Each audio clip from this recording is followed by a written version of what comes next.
Good to see you. For sounds in motion, letter G.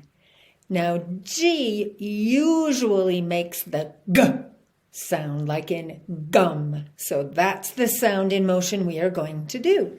And we always say that letter G is not very nice because he always holds out his hands and says, give me. So G, G, G. He doesn't share very well. Hold out your hands, pull them towards your body and say G. That sound comes from way back here, doesn't it?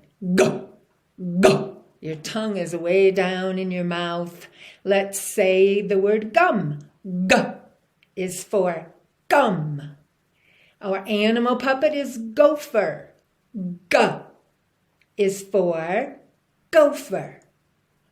What about some colors that start with G? G.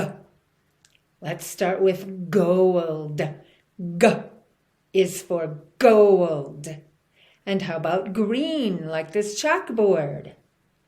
G is for green. Good job. G. Let's do great. G is for great. You are doing good and great.